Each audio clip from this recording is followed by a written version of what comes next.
Bien familia, pues antes de iniciar este video quiero agradecerles que el día de hoy llegamos a 280,000 suscriptores, vamos por los 300,000 y pues pedirles que si aún no se han suscrito lo hagan activando la campanita de notificaciones. Y sin más que agregar, comenzamos. La bruja del pino. Esto que voy a contar me lo contaron a mí hace más de 10 años. En aquel entonces yo vivía en una localidad llamada Pino Barranco. Por cuestiones de privacidad me reservaré tanto el estado de la República como el municipio al que pertenece esta localidad. Como tal, en la localidad no había ninguna leyenda de que pasaran cosas, pero sí había historias sobre los pinos que rodeaban a la localidad. Se hablaba de ruidos de pasos, que en la tierra aparecían huellas raras que no eran de animales sino como de bestias. Pero había una historia muy fuerte e impactante que no se le contaba a los niños. Pero por alguna razón mis padres y mis abuelos decidieron contármela bajo el dicho de no hablar de la historia. Pero como es evidente, yo no quiero que la historia quede en el olvido, por eso decidí contarla. La historia es sobre la bruja que vivía dentro del pino más viejo del área. No se decía que la bruja vivía cerca de ese pino, ni tampoco arriba del pino. Literalmente, ella vivía dentro del tronco. La historia es la siguiente. Se dice que antes de que la zona fuera habitada por las primeras personas de la comunidad, hace ya como 150 años o un poco más, todo el lugar le pertenecía a una bruja. Ella hacía y deshacía a su antojo, sacrificaba animales y practicaba rituales. Pero entonces, un día llegó un sacerdote al lugar. Estaba buscando un sitio para construir una iglesia. Como era de esperarse, eso no le agradó nada a la bruja. Primero se le apareció al sacerdote y le advirtió que si no se daba la vuelta y se iba, ya no podría hacerlo nunca. Pero el sacerdote la ignoró por completo y fingió que ni siquiera había visto a la bruja. La bruja enfureció tanto que atacó al sacerdote y le quitó la vida. Pocas son las brujas que tienen el valor de realizar semejante acto. Eso tiene una razón de ser, y es que todo aquel que se mete con un enviado de Dios se vuelve el centro de atención en el mal sentido. Dios dejó caer un rayo sobre la bruja, y del impacto quedó atrapada dentro del tronco del pino más viejo del lugar. Dios la dejó atrapada ahí hasta el día del juicio final. Pero si las brujas son buenas en algo, es en salirse con la suya. Así que, aunque la bruja no logró liberarse totalmente del castigo, sí logró no permanecer del todo encerrada. Cada cierta cantidad de lunas llenas, la bruja podía liberarse de su prisión durante toda la noche, desde que se ponía el sol hasta que volvía a salir. La primera vez que se liberó, estuvo a punto de acabar con toda la localidad que apenas se estaba levantando. Quemó la iglesia, embrujó al sacerdote para que se volviera loco. Se robó como a 9 niños. Los niños que no fueron robados enfermaron muy fuerte. Algunos inclusive murieron porque no había doctor. Fue un episodio muy oscuro en la localidad, que, repito, apenas se estaba terminando de asentar. La fe de las personas era muy grande, porque a pesar del terrible ataque no se fueron del lugar. Trabajaron todos juntos para reconstruir la iglesia y consiguieron a otro sacerdote, porque el que se volvió loco por culpa de la bruja terminó saltando de un barranco. Pero eso no fue lo peor que hizo la bruja. El peor ataque que ha realizado esa bruja ocurrió en la época que mis abuelos eran niños. En esa ocasión las cosas estuvieron muy graves, porque la luna llena que marcaba la liberación de la bruja coincidió con el solsticio de invierno, que es el día del año en que hay menos luz solar. Para las 6 de la tarde ya estaba oscuro, y la oscuridad duró más de 13 horas. Para el colmo de los males, la luna llena no era solamente luna llena, sino que durante unos minutos la luna estuvo pintada de color rojo. Yo sé que eso es un eclipse lunar, pero en aquellos tiempos ni mis abuelos ni la demás gente sabían lo que era. Para ellos, lo único que significaba era una muy mala señal que presagiaba que cosas terribles sucederían, y así pasó. Para empezar, desde que el sol se puso, la gente empezó a sentirse mareada, pero en cuanto la luna empezó a teñirse de rojo, a los niños les empezó a picar mucho la cabeza, tanto que se rascaban hasta sacarse sangre. Conforme la luna se iba poniendo roja, iban pasando más cosas. Luego de que los niños empezaran a rascarse la cabeza, lo que pasó fue que toda la comida de todas las casas se echó a perder. Luego los animales se empezaron a poner histéricos. Estaban corriendo por toda la localidad como si alguien o algo los estuviera persiguiendo. Además, mientras corrían y hacían ruidos, la gente podía ver cómo el pelaje de los animales se iba cayendo por pedazos. Los eclipses no duraron tanto. Al paso de unos cuantos minutos, la luna volvió a su color normal, pero en ese momento se escuchó un grito tan fuerte que todos tuvieron que taparse las orejas porque dolía escucharlo.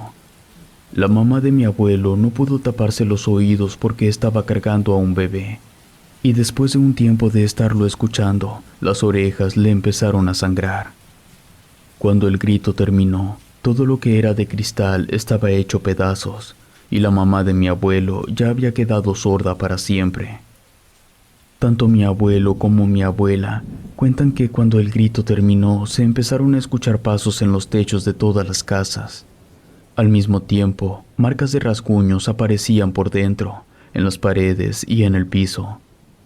Dentro de las casas, la situación se puso tan fea que la gente tuvo que salir. Los bebés lloraban, los hombres volteaban a todas partes, los niños seguían rascando sus cabezas con desesperación, mientras las mamás trataban de calmarlos. Todo era un caos, una locura tal cual. Entonces la bruja apareció. Era una mujer pálida y delgada. No llevaba puesto nada de ropa. Su cabello estaba completamente sucio. Sus ojos tenían un tono amarillento y los huesos sobresalían de su piel como si fuera una persona muy enferma. A pesar de tener un cuerpo esquelético, parecía estar embarazada. Sus dedos terminaban en uñas que se curvaban sobre sí mismas. Una criatura espantosa, una abominación olvidada por Dios. A pesar de que cada cierto tiempo la bruja se liberaba y atacaba a la localidad, casi nunca se mostraba físicamente. Solía andar como bola de fuego. De hecho, era tan poco común verla que solamente los que en ese entonces eran los más viejos la reconocieron, porque ellos la habían visto cuando eran niños. Toda la gente estaba helada del miedo. Fue tanta la impresión que el silencio se apoderó de la localidad. Los bebés estaban tan asustados que no podían llorar. Mi abuela siempre dijo que ella quería correr pero no podía moverse. Pero eso ya no era por el miedo, sino porque habían sido embrujados. Claro que en ese momento mi abuela no lo sabía.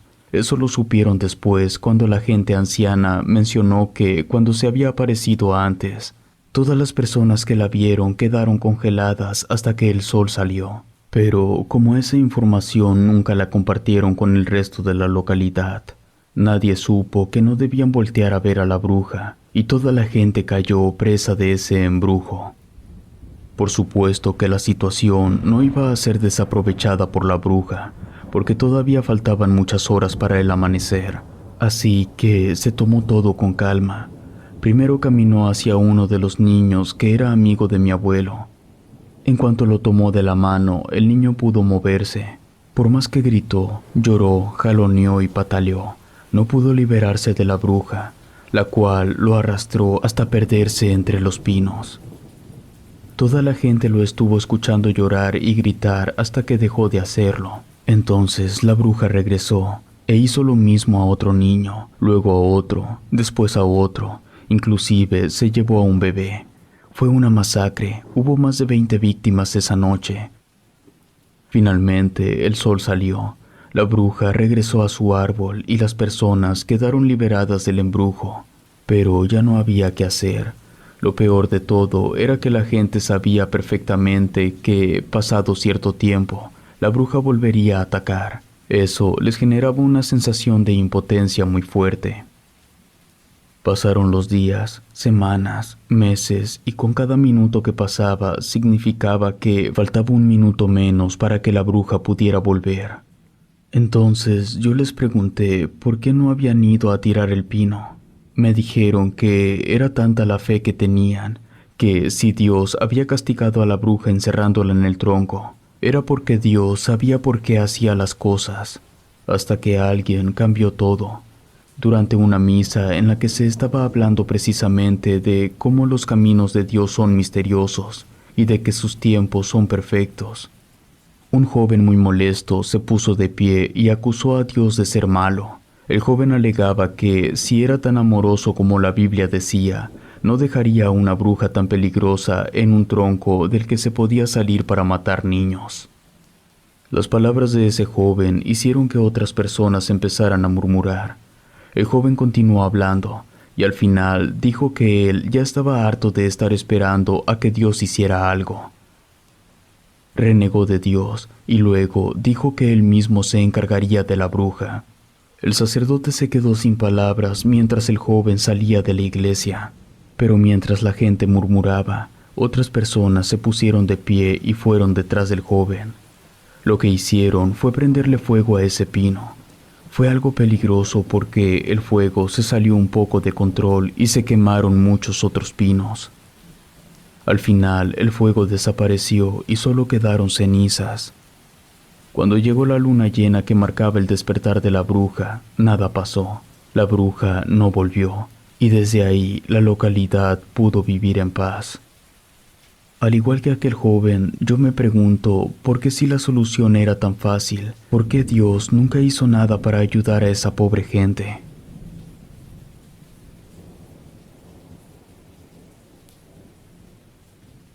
El niño, la lechuza y la bruja. Cuando yo era pequeño, vivía en una colonia popular de aquel entonces Distrito Federal. Nuestra casa era sencilla, igual que todas las de la calle. Una de 2 cuartos chicos, con un baño y un pequeño espacio en el centro que servía como cocina, sala y comedor. Eran las 3 cosas al mismo tiempo. Como en la casa éramos 6 personas, vivíamos algo apretados.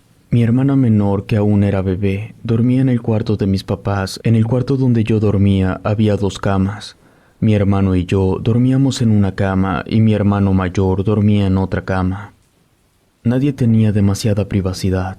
Quizás eso influyó para que todos en la casa nos lleváramos bastante bien. Si bien no éramos pobres porque nunca nos faltó comida en la mesa, tampoco llegábamos a clase media. Todos en la colonia éramos de clase baja. Al fondo de la colonia había una vecindad. Ahí vivían los que tenían menos recursos. Así fue por muchos años, hasta que a la vecindad llegó a vivir una mujer extraña. Llegó con una maleta, con un gran pájaro blanco enjaulado y con un niño que cargaba su mochila. A los pocos meses que ella llegó, en la colonia se empezó a escuchar que a la gente de la vecindad le estaba yendo bien, que veían cómo la gente llegaba con su mandado bien surtido para la semana. Hubo unos cuantos a los que enterarse de eso les generó envidia, pero a la gran mayoría, nosotros incluidos, nos dio gusto saber que otras personas estaban mejorando en su calidad de vida.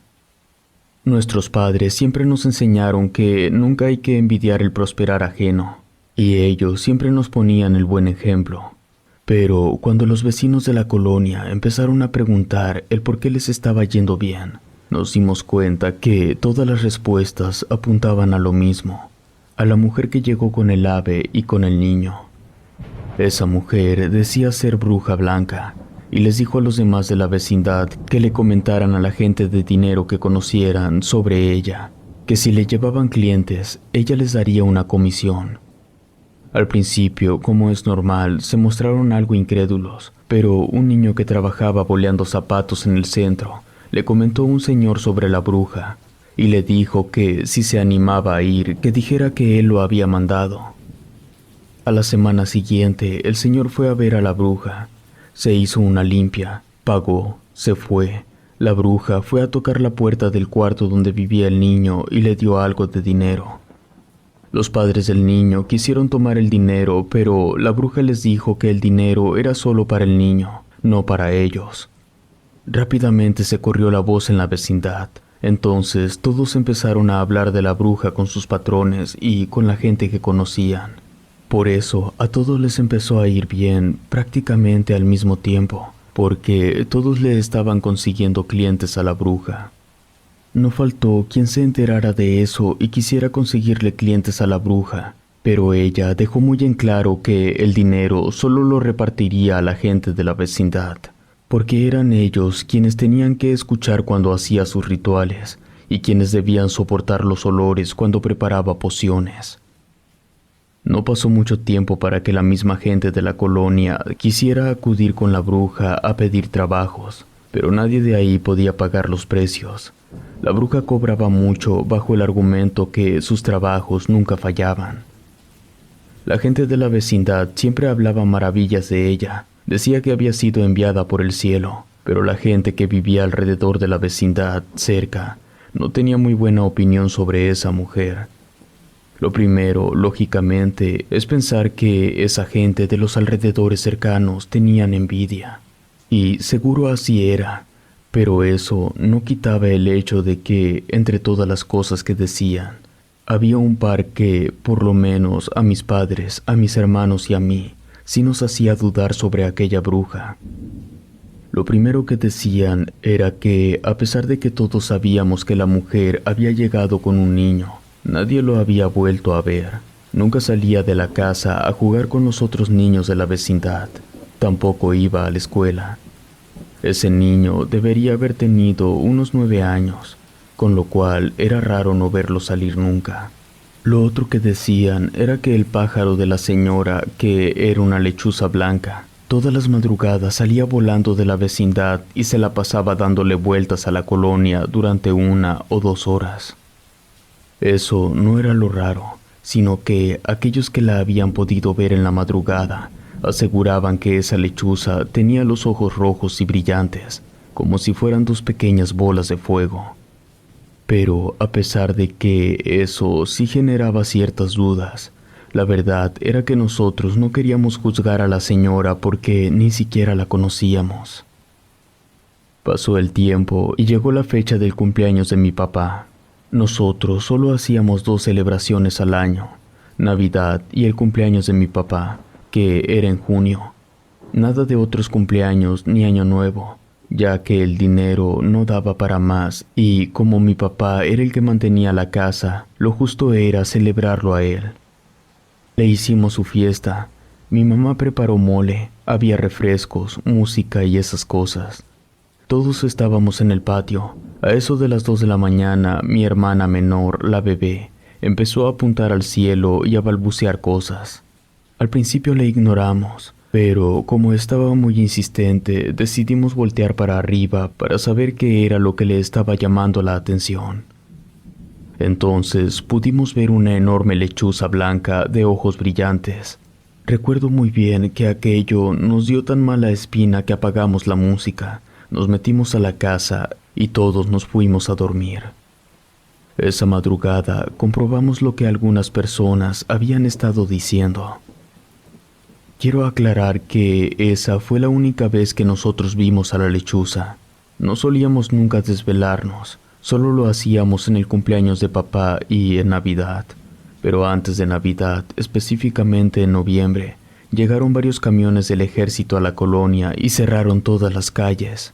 Mis papás rápidamente bloquearon las puertas y ventanas y escondieron a mi hermana porque, como apenas había pasado 1 año desde la matanza en Tlatelolco, lo primero que pensaron mis padres fue que el ejército había llegado a hacer lo mismo. Pero el único lugar al que entraron los soldados fue a la vecindad. Hicieron una redada ahí, se llevaron a la bruja y se fueron. Nunca supimos a ciencia cierta qué había pasado exactamente, pero entre las habladurías de la gente salió que uno de los clientes de la bruja le había pedido matar a un político del PRI. Los rumores dicen que, de alguna manera, el gobierno se enteró que la bruja había sido la responsable. Pero, dejando de lado las conspiraciones, lo más fuerte fue lo que encontraron dentro del cuarto donde vivía la bruja. Y eso se sabe porque los soldados no se llevaron nada, solo rompieron cosas. Ya que se fue el ejército, la gente de la vecindad entró al lugar de la bruja y vieron al niño sentado en una esquina. El niño estaba vivo, pero estaba encadenado. Sus manos las tenía clavadas a la silla y tenía una corona de espinas a la altura de los ojos. El niño estaba sangrando, pero no se quejaba. Parecía no sentir dolor. La gente empezó a ver la manera de soltar al niño, pero él les pedía que por favor no lo soltaran, que así estaba bien, que solo necesitaba comer y tomar agua. Pero obviamente la gente no lo iba a dejar ahí, así que le quitaron la corona de espinas y luego las cadenas. Cabe aclarar que todo el tiempo el niño estuvo gritando para que lo dejaran ahí. En cuanto le quitaron la última cadena, el niño se desplomó y murió. Cuando eso pasó, la lechuza se movió de forma tan brusca que hizo que su jaula se cayera. Así se pudo liberar. Con su pico tomó la corona de espinas y se fue volando. Nadie nunca supo qué era lo que la bruja le estaba haciendo al niño.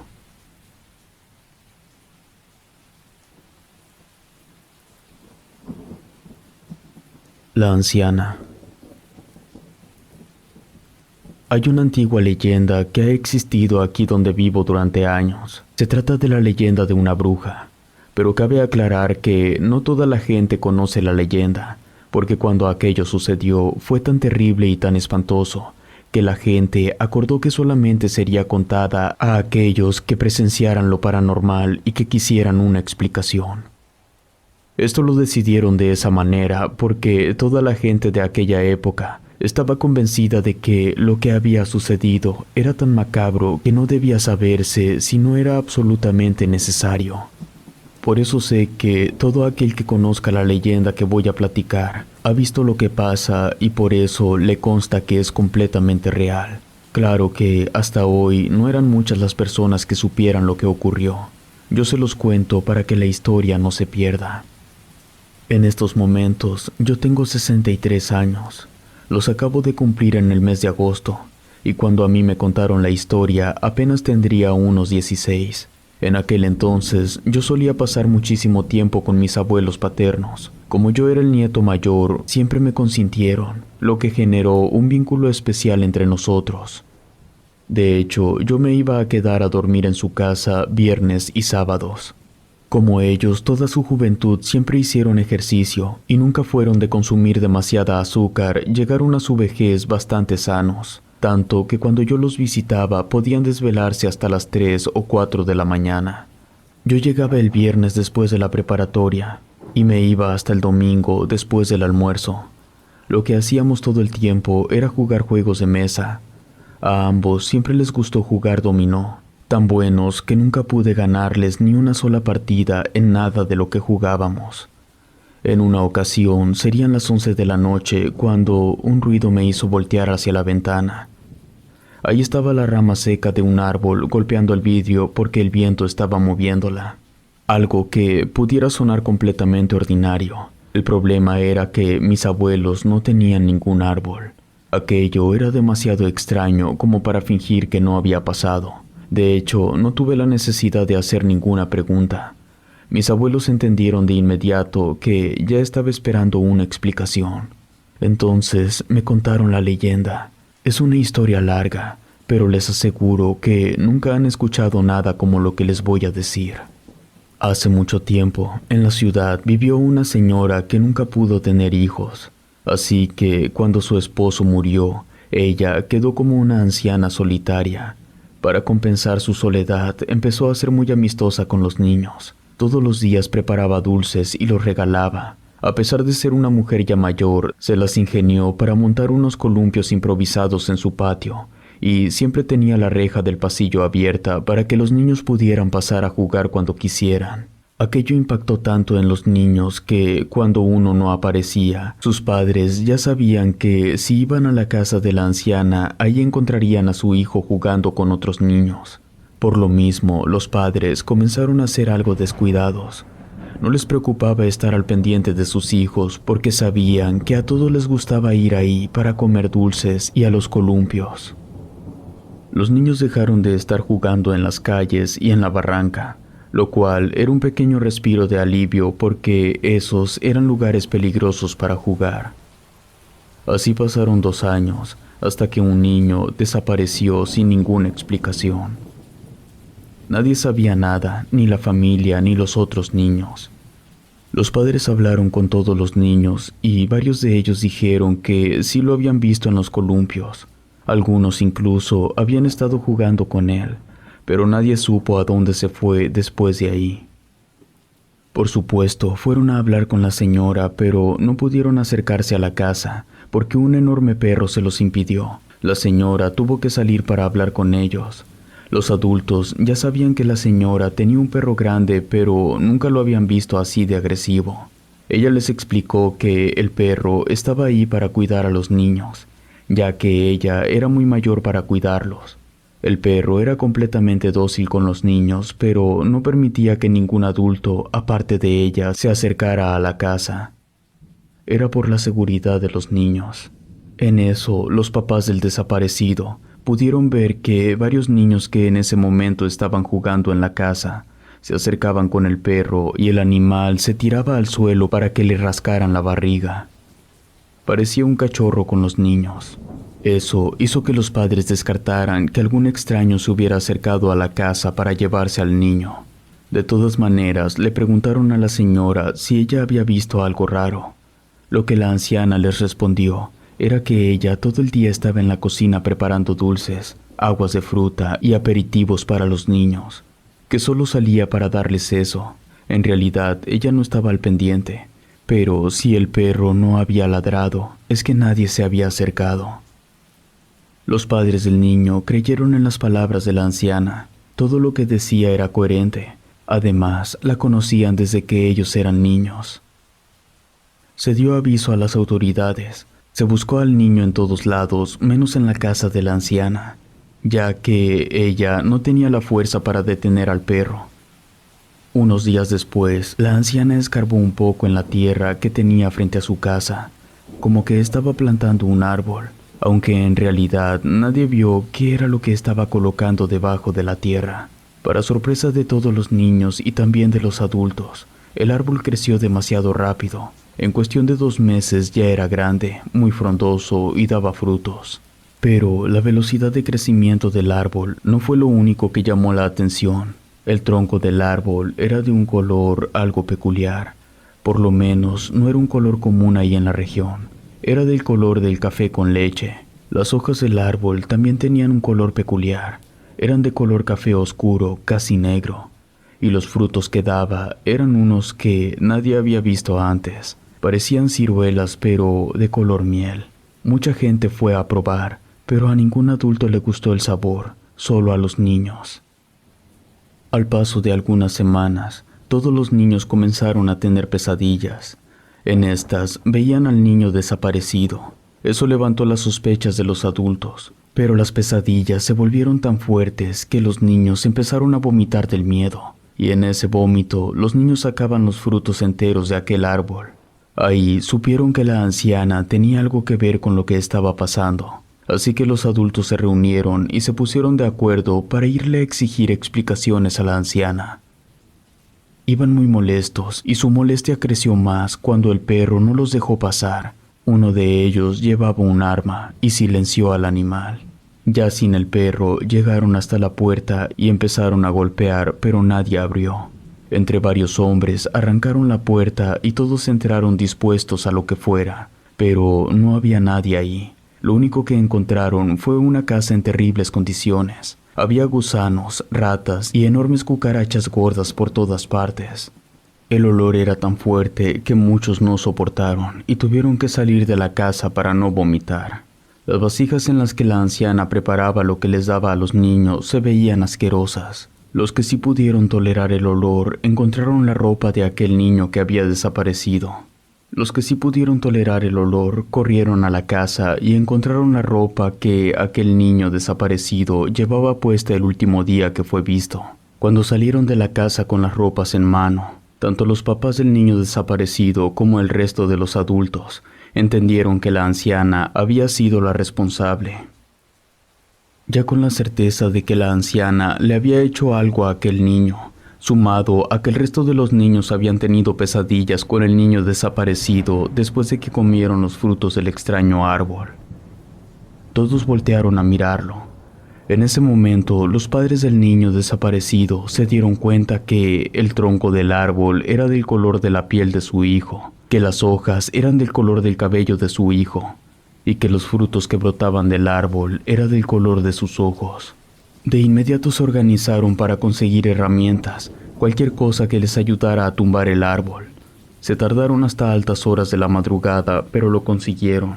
Una vez que tumbaron el árbol y escarbaron en la tierra, descubrieron que lo que estaba enterrado eran pequeños huesos. La anciana, de la que ya nunca se supo nada, había sido una bruja. No supieron si todo el tiempo lo había sido, o si se había convertido en una cuando enviudó.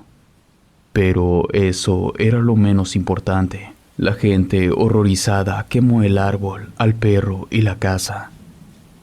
Al tercer día de haber hecho eso, empezaron a suceder cosas extrañas durante las noches.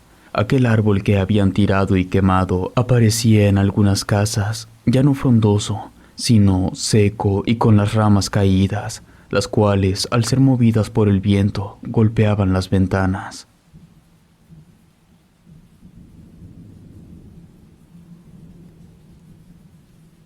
La bruja del barro. Lo que voy a contar es una historia particular, porque es bastante parecida a una de las leyendas más populares de México, a la de La Llorona. Sin embargo, conforme vayan escuchando, se darán cuenta que, así como les sonará muy similar, al mismo tiempo les sonará diferente. La historia comienza muchos años atrás, cuando mi papá apenas era un niño de aproximadamente 10 años de edad. Mi papá tenía un hermano mayor por 2 años, de nombre Rómulo, y un hermano menor por 4 años, de nombre Omar. En ese entonces, la familia de mi papá vivía en un pequeño poblado de Michoacán, y su sustento era el ganado. Lo utilizaban tanto para comer como para vender. Rómulo y mi papá siempre se iban a trabajar con mi abuelo ahí con las vacas y con los marranos. Mi abuela y Omar se encargaban de los gallos y de las gallinas. Mi abuelo, Rómulo y mi papá, todos los días, después de estar trabajando desde las 4 de la mañana hasta las 4 de la tarde, caminaban hasta un pequeño afluente del río Balsas que está como a 10 minutos de donde tenían los animales. Ahí se metían a refrescarse y también sacaban algunos peces para la cena.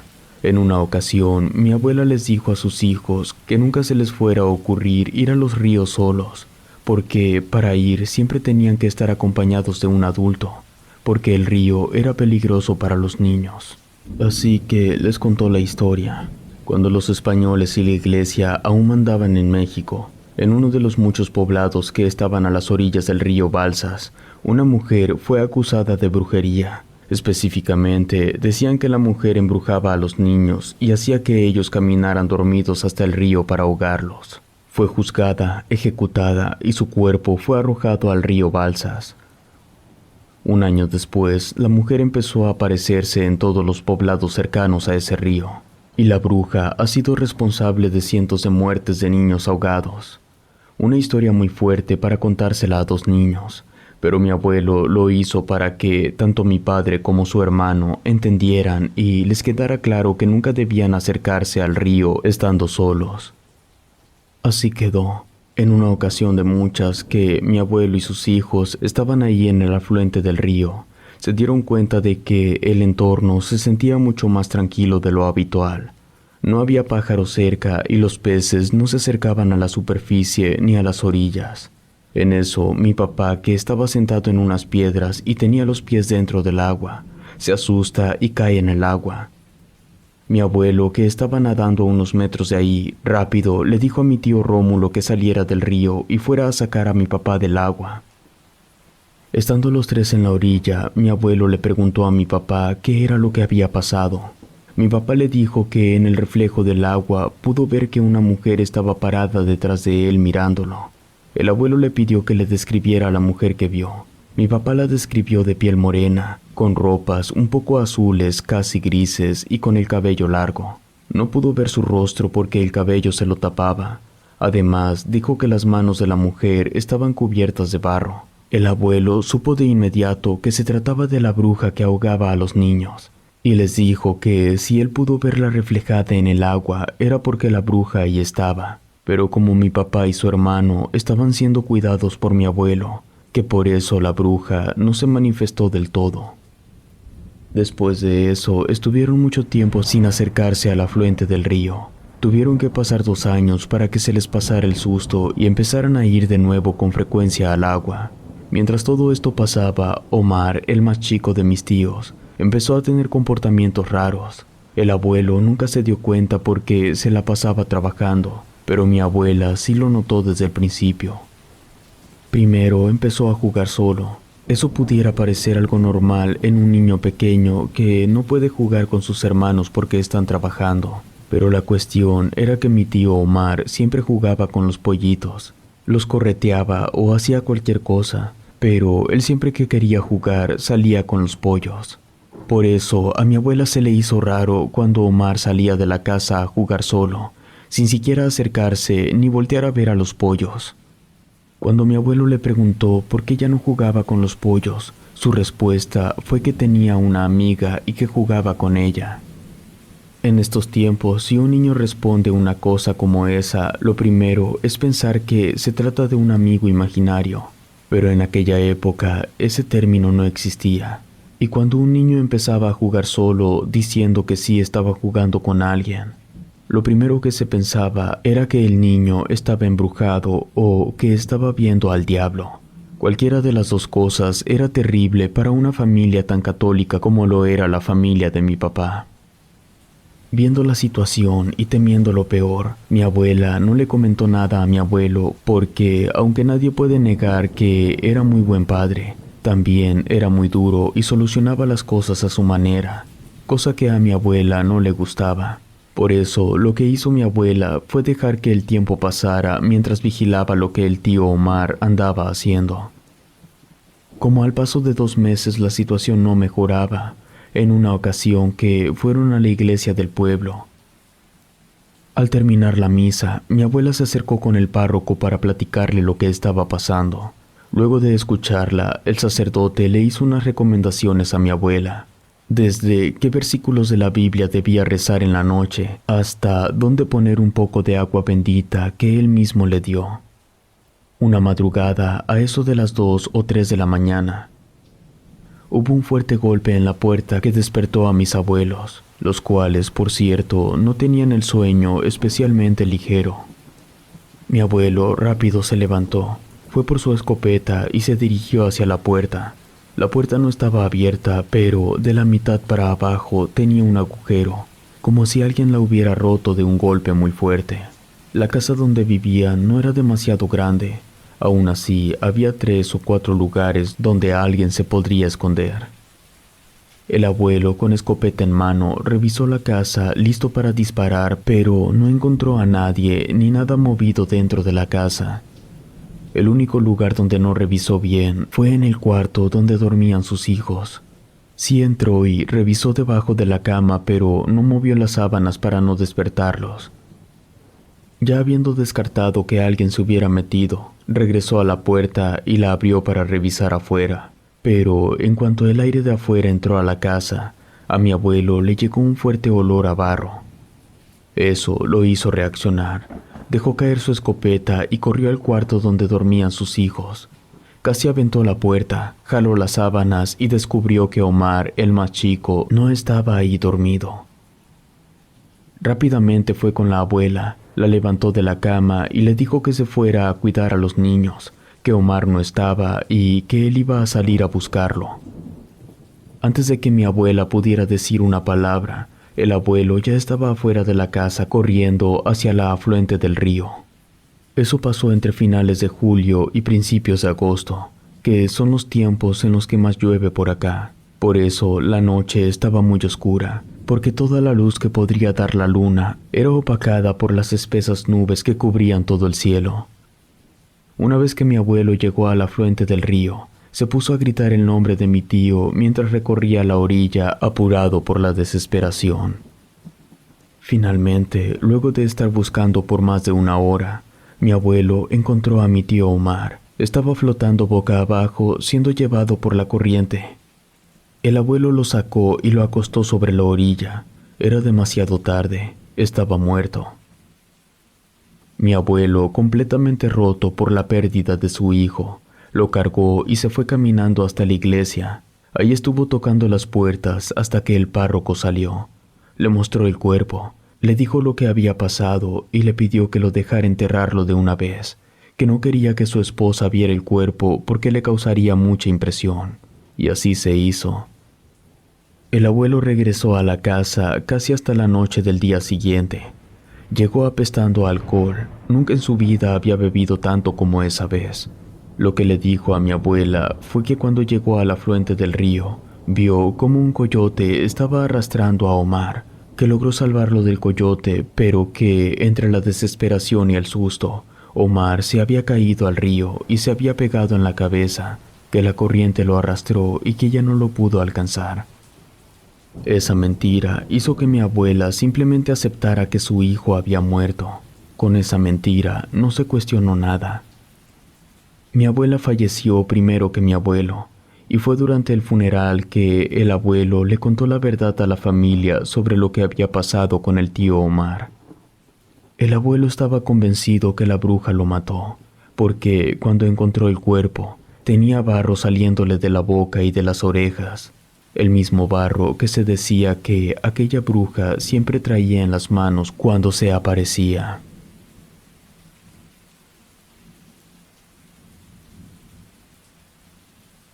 El fantasma de la bruja.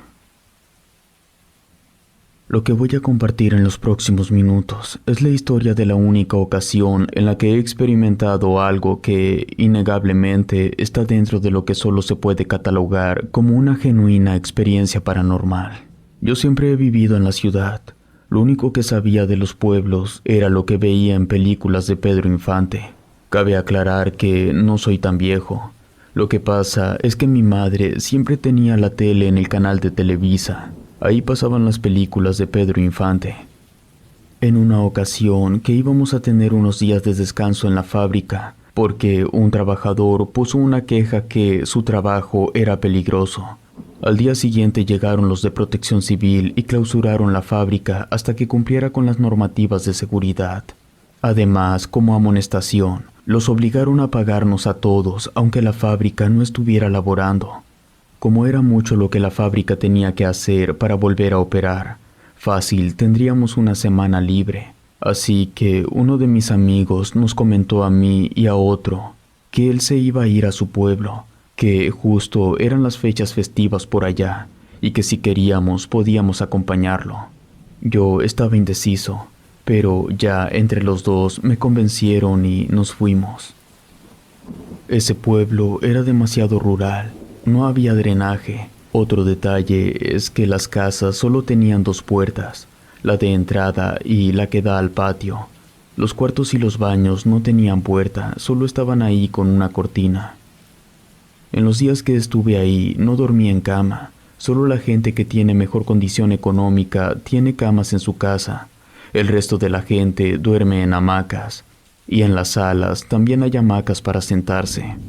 La celebración a la que llegamos era la fiesta más importante del año, y el pueblo estaba de fiesta durante una semana completa. Nosotros solo alcanzamos 4 días.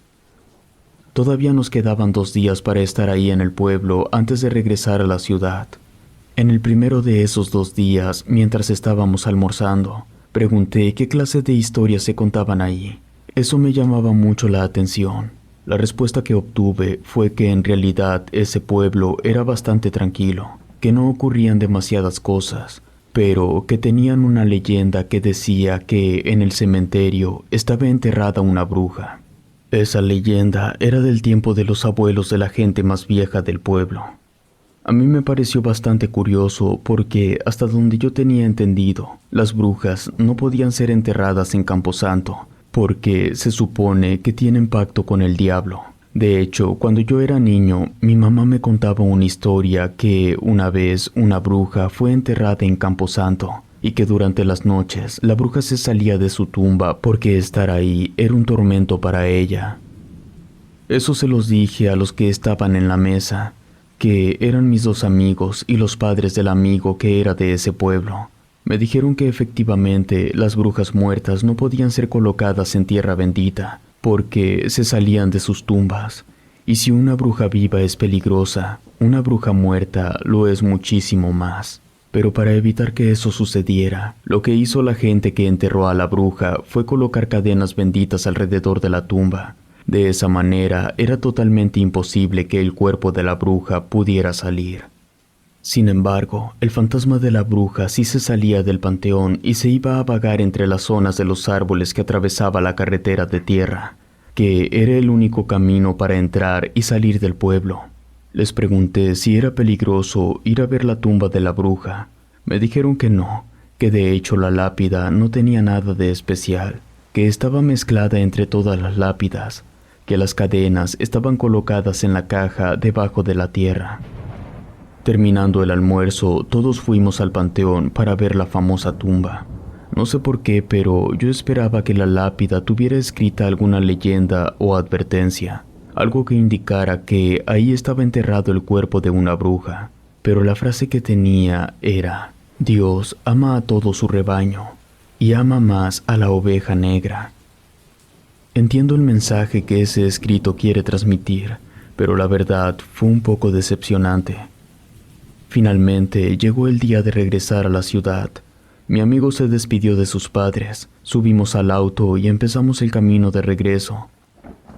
Un dato importante es que el auto en el que estábamos viajando no era tan viejo, pero ya tenía sus años, era del 2008. Mientras salíamos del pueblo y nos adentrábamos en el camino de tierra que pasaba por en medio de una enorme zona cubierta por muchísimos árboles, se empezó a nublar y comentamos que de seguro nos iba a agarrar la lluvia antes de llegar al cruce donde el camino de tierra se volvía pavimento. 5 minutos después estaba cayendo un aguacero fuerte. Lo bueno era que el camino de tierra era casi todo recto, por lo cual, aunque la visibilidad era reducida, se podía conducir bien. De todos modos, no podíamos ir tan despacio para evitar que las llantas se quedaran atoradas en el lodo que se estaba haciendo. Y más adelante, no sé si fue ocasionado por la lluvia, pero el camino, poco a poco, se empezó a llenar de neblina. Luego, las luces del carro empezaron a fallar. Se apagaban y se volvían a encender de forma intermitente. Para este punto, mis amigos y yo nos estábamos poniendo algo nerviosos. En eso, entre la neblina, empezamos a ver como siluetas.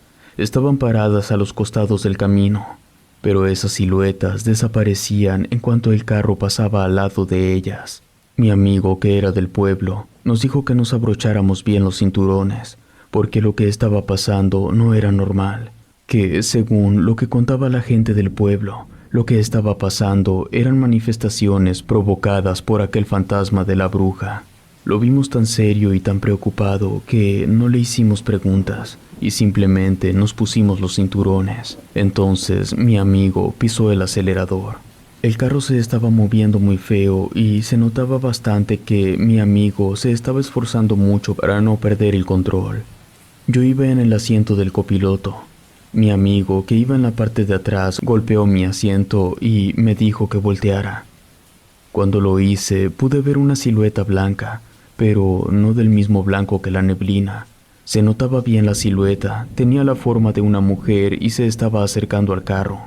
La silueta nos alcanzó, logramos salir de la neblina y llegar a la carretera de asfalto, antes de que la silueta de la mujer nos alcanzara.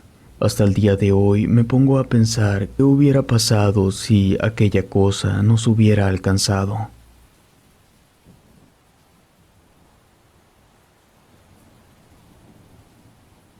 La bruja del sendero. Si me permiten, voy a empezar diciendo que nunca he sido realmente un creyente en cosas relacionadas con espíritus o lo misterioso, y supongo que soy escéptico a mi manera. Claro que creo en cosas como el karma y en el destino, pero también creo en la ciencia, soy un poco raro. Entonces, bajo mi perspectiva medio escéptica, les voy a contar algo que sucedió en el lugar donde yo crecí. El sitio me lo reservo, solo diré que no era una ciudad, pero tampoco era para decirle pueblo, era algo como medio y medio.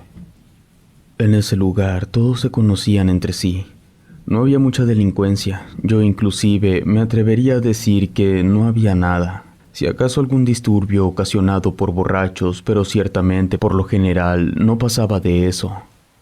Algunas veces los vecinos se hacían maldades unos con otros, y recuerdo una ocasión muy específica en la que, debido a una mujer infiel, ella y su amante terminaron 3 metros bajo tierra luego de que el esposo los descubriera.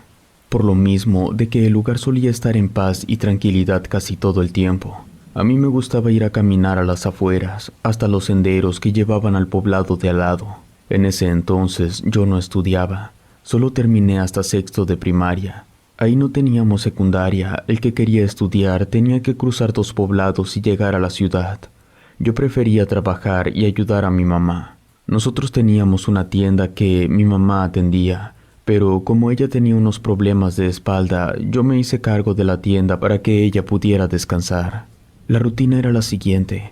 Yo me levantaba a eso de las 4:30 de la mañana, que era a la hora que mi papá se iba a trabajar. Nos tomábamos un café juntos. Luego lo acompañaba a la parada del camión. Él se iba al trabajo, yo me iba a caminar. Regresaba a casa para tener la tienda abierta a las 7:30, porque nunca faltaba la señora que no le alcanzaba a hacer el lonche a su hijo. Y antes de dejar al niño a la primaria a las 8 de la mañana, pasaba a la tienda a comprarle aunque fuera un yomi y unas galletas. La tienda se quedaba abierta hasta las 10 de la noche, que era la hora en la que mi padre regresaba del trabajo. Y ya que se cerraba la tienda, nos sentábamos a cenar, luego a dormir para el día siguiente repetir la rutina y así cada día. En una de tantas ocasiones, mientras yo andaba caminando por el sendero, a eso de las 5:15 de la mañana, tuve que detenerme porque sentí que al zapato se le había metido una piedra. Mientras estaba allí quitándome el zapato para sacar la piedra, en la penumbra, completamente solo, de repente tuve una sensación rara. Una que ni siquiera sabía que existía porque no la había sentido antes. Era como si supiera que ahí donde estaba sentado había otra persona, pero no podía verla. Yo no tenía ni siquiera los 14 años, así que, como era normal, sentí un poco de miedo. Me apuré a ponerme otra vez el zapato y empecé a caminar de regreso. Ahí fue cuando escuché un crujido en las hojas, quizás a unos 30 o 40 metros de distancia. Lo primero que pensé fue que de seguro era un animal, como un perro, porque los pasos de un animal de este tamaño no se pueden escuchar desde tan lejos. Lo primero que pensé fue que de seguro era un animal. Ahí en la zona no había demasiada fauna, y de hecho, aunque la lógica me decía que debía ser un animal, por más que trataba de pensar en qué tipo de animal pudiera ser, no recordaba haber visto en esa área a ningún animal lo suficientemente grande como para ser escuchado desde tan lejos. En eso me pareció escuchar una voz.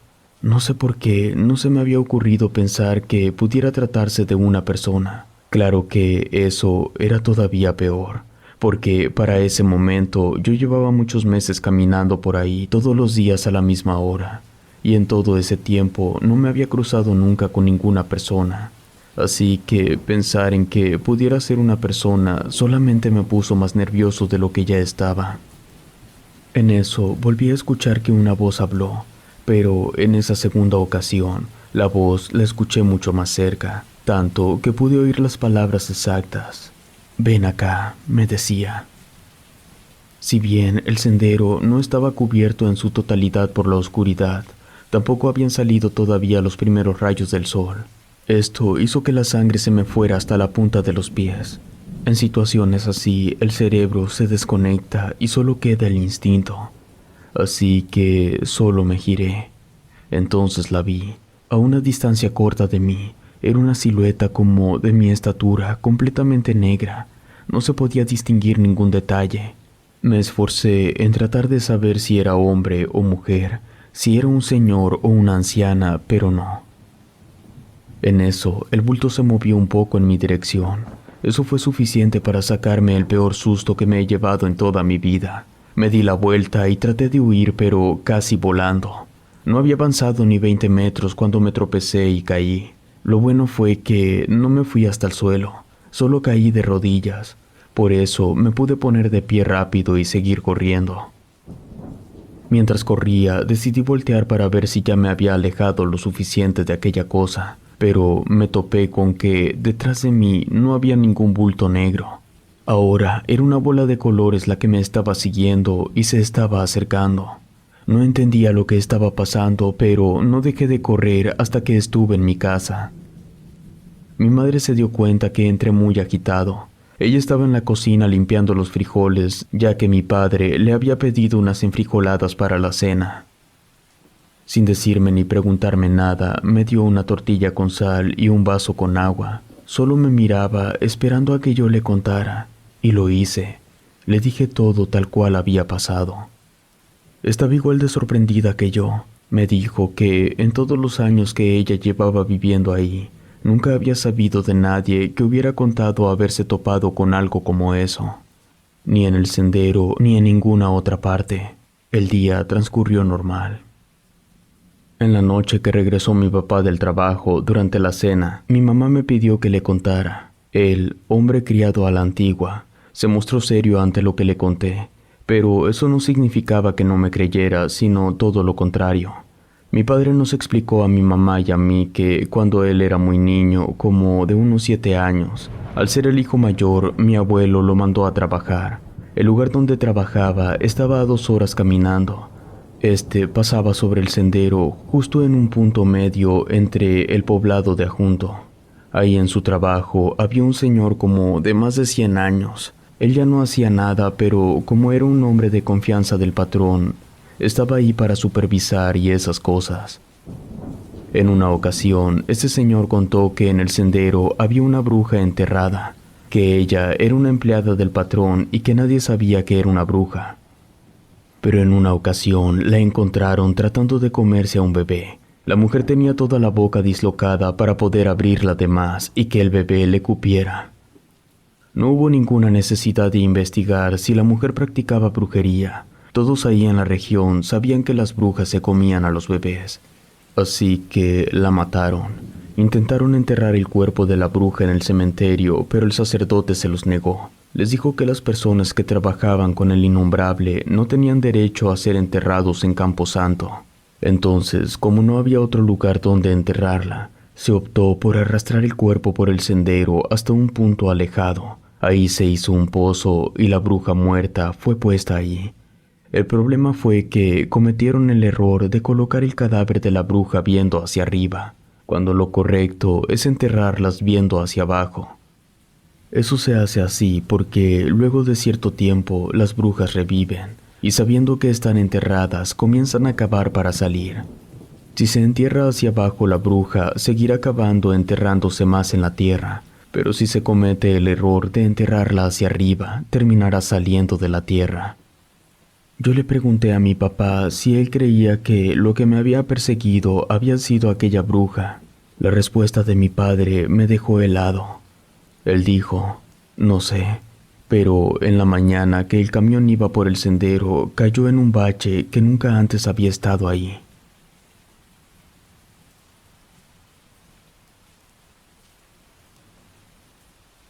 La bruja del parque. Esta historia comienza con la peor pesadilla que he tenido en toda mi vida.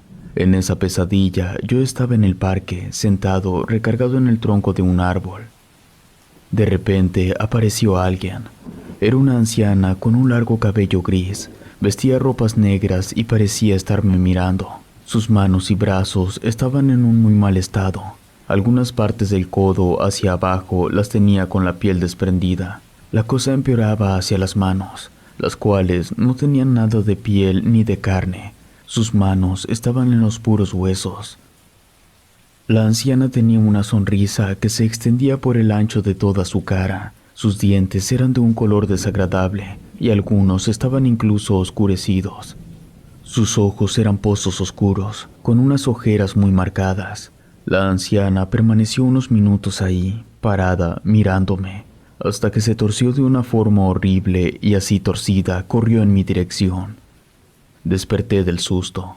La pesadilla me pareció demasiado rara. No era la primera que tenía, pero sí era la primera en la que aparecía el parque al que solía ir a distraerme. Este estaba a 2 minutos de donde yo vivía. Ese parque no es muy grande en absoluto. Probablemente podrías dar la vuelta a todo el parque en tan solo 10 minutos. Tratando de dejar de pensar en la pesadilla, fui a enjuagarme la cara. Eran las 4:30 de la mañana. Yo salía de la casa para irme a la prepa hasta las 6:30 y faltaban 2 horas. Aproveché para bañarme, desayuné e inclusive me dio tiempo para encender el Xbox y hacerme una torre de Mortal Kombat 9. Al salir de la escuela, mi novia y yo fuimos a caminar un rato al parque. Estando ahí, le platiqué sobre la pesadilla que había tenido. De hecho, la llevé al árbol en el que yo estaba recargado durante la pesadilla. 3 días después, mi novia me dijo que ella había tenido una pesadilla, la cual ocurría en el parque, en el mismo árbol. Aunque la pesadilla no era la misma porque mi novia no vio a la anciana, en sí, la pesadilla de ella era que estaba en el parque y trataba de huir de algo, pero no sabía de qué.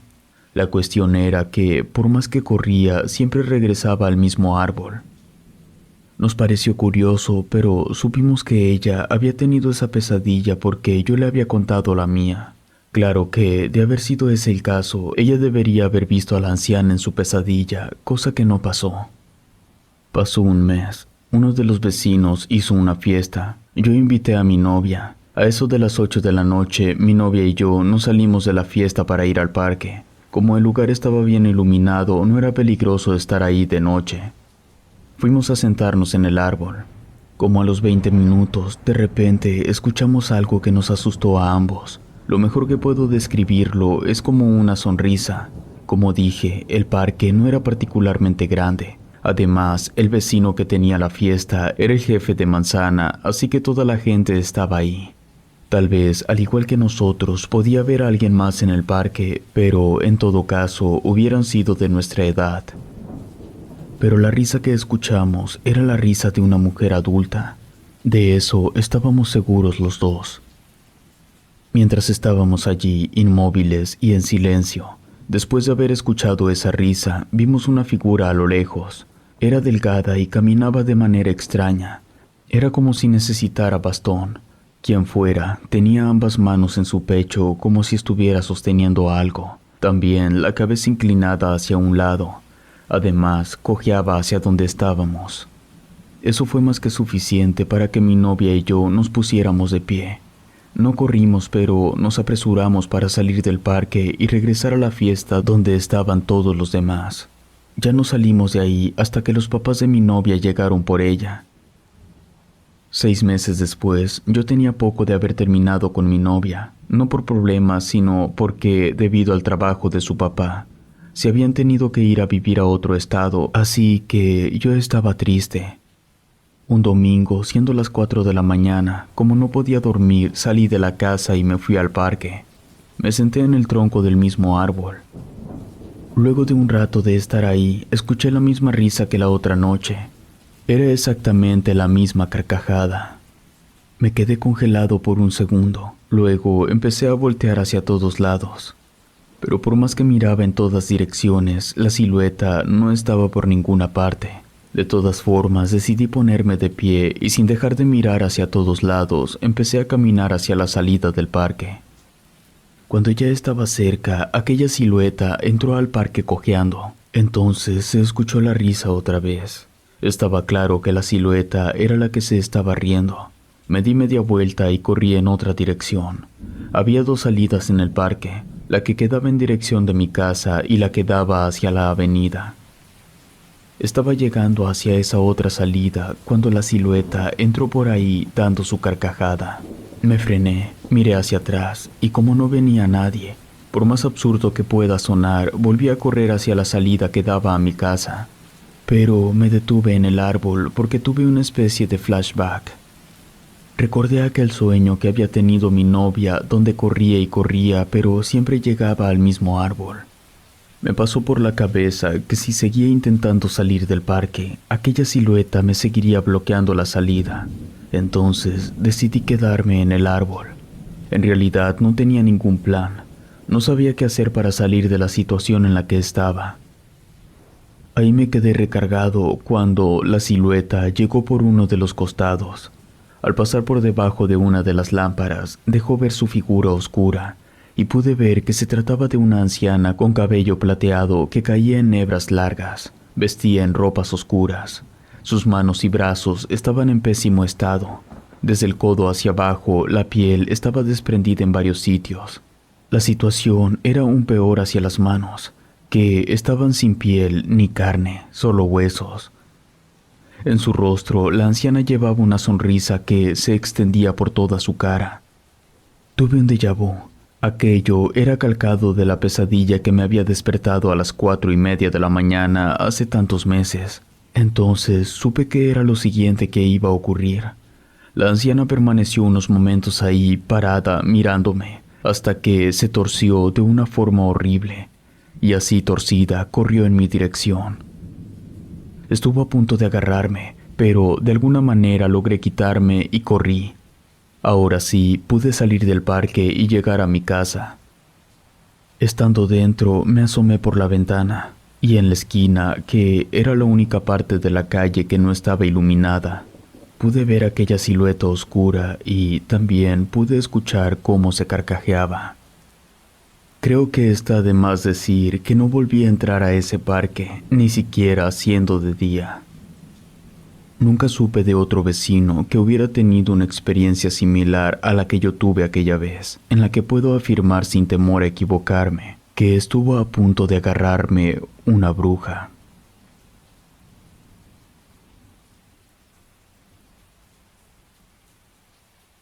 La bruja de Navidad. Las fechas decembrinas suelen siempre estar bajo el concepto de festividad y de convivencia familiar. Si bien aquí en la casa mis padres nunca fueron mucho de ir a visitar parientes en esas fechas, de todas maneras nos las pasamos bien. Mi mamá preparaba una buena cena, poníamos música y después de la medianoche se armaba el karaoke casi hasta el amanecer. Una celebración en toda regla.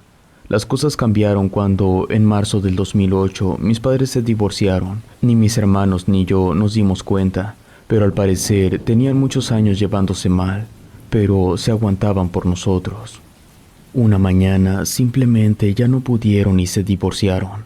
Después de eso, como es normal, las cosas en la casa se pusieron muy mal, no entre mis papás, porque ellos no pelearon ni discutieron. De hecho, la noticia nos la dieron de manera muy civilizada y tranquila.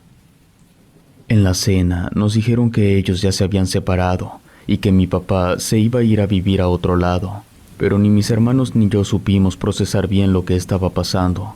A nosotros sí nos afectó mucho, así que el ambiente en la casa era pésimo. Siempre había silencio, nosotros siempre estábamos de mal humor. Mi mamá, por más que trataba de animarnos, nosotros no queríamos. Así pasaron los meses y llegó el mes de diciembre. Mi mamá compró la decoración de Navidad, ya saben, esferas, luces y el pino.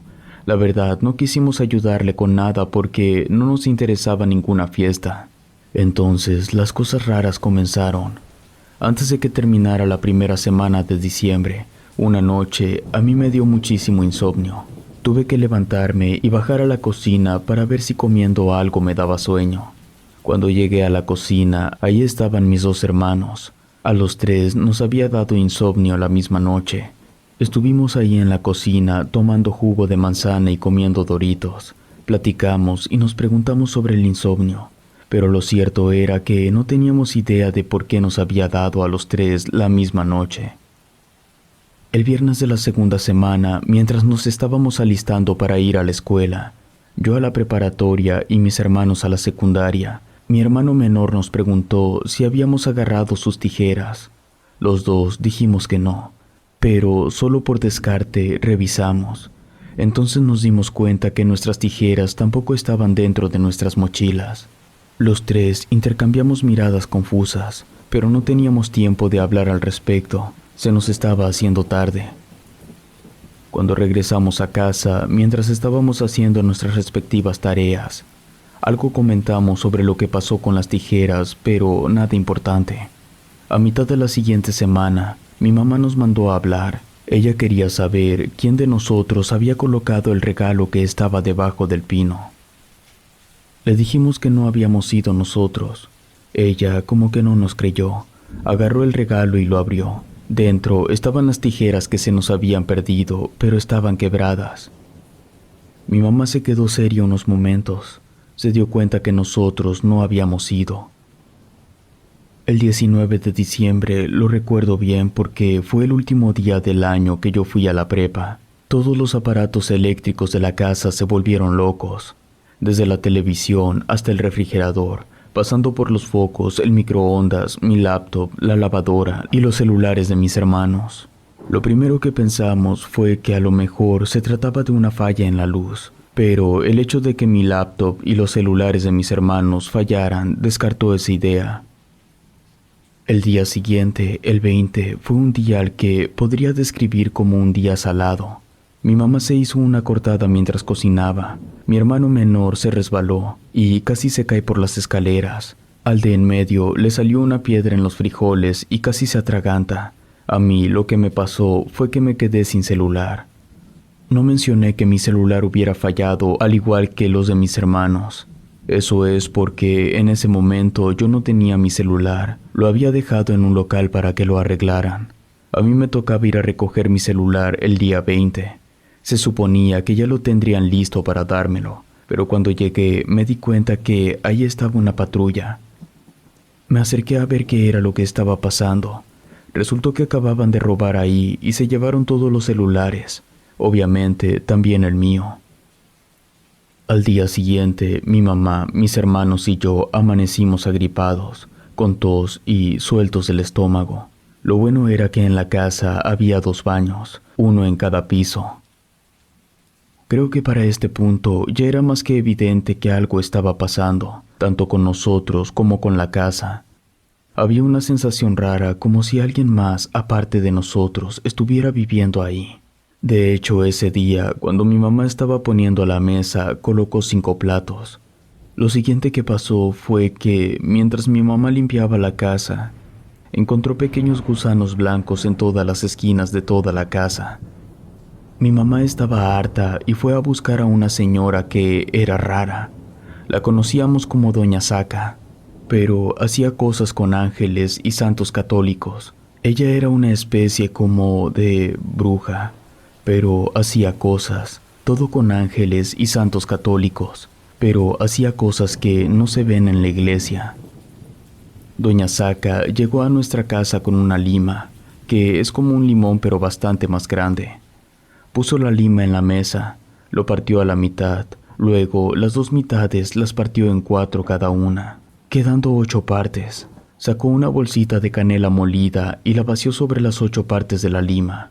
Luego le pidió sal a mi mamá y también puso sal sobre las partes de lima. Cada una de las 8 partes las colocó en lugares diferentes de la casa. Nos dijo que no debíamos tocarlas por nada del mundo y que al día siguiente ella regresaría a revisar. Le hicimos caso y ni siquiera nos acercamos a los lugares donde Doña Saca había puesto las partes de lima. Al día siguiente que regresó, juntó todas las partes y armó la lima completa. Estuvo ahí haciendo cosas con las manos y luego le dijo a mi mamá que una bruja estaba viviendo dentro de la casa. Eso fue algo que definitivamente no estábamos esperando escuchar. No tenía sentido. La casa era de 2 pisos, pero no era una mansión. No había ningún lugar en donde una persona pudiera esconderse por tantos días sin que ninguno nos diéramos cuenta. Doña Saca le explicó a mi mamá que la bruja que teníamos en la casa no era una bruja humana, sino que era una bruja del mundo espiritual. Por eso no podíamos verla. Dijo que las brujas espirituales se alimentan de emociones negativas como tristeza, dolor, rencor, cosas como esas. Así que ella estaba convencida de que todo el ambiente opaco que fuimos acumulando desde el divorcio creció tanto que terminó por llamar la atención de una bruja espiritual. Que todas las cosas anormales y raras que habíamos notado estaban siendo ocasionadas por el hecho de que teníamos una bruja viviendo en la casa. También nos dijo que no teníamos nada de qué asustarnos, que aunque lo que nos estaba diciendo podía parecer serio, en realidad habíamos tenido mucha suerte, porque la bruja que estaba en la casa no era mala ni peligrosa. porque de serlo ya alguien hubiera resultado gravemente herido o enfermo. Nos dejó en claro que ella no podía hacer nada para sacar a la bruja de la casa, que ella se iría cuando el ambiente mejorara, porque esa era la única forma de que desapareciera la energía de la que se alimentaba la bruja. Tuvimos que esforzarnos mucho para que las cosas mejoraran. El primer paso fue que papá estuviera presente en la cena de Navidad y también en Año Nuevo. Siguieron pasando cosas raras durante unos 3 o 4 meses, pero finalmente todo volvió a la normalidad. Relatos escritos y adaptados por Ramiro Contreras.